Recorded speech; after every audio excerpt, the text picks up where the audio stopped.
प्रधानमंत्री तो 5 साल भरे फिर चुनाव हो। तो इसने इंद्र झलोक पद देता एक जन इंद्र राज नहीं करे तो 100 इंद्र राज करके आई नहीं हाँ निष्कासित हो जाते तब ब्रह्मा के एक दिन होते।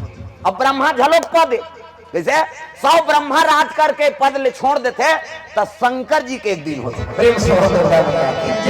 हाँ अब वो पद ले नहीं निकले वो महाकाल है अंतिम यात्रा है। प्रेम से दुर्गा मैया की जय।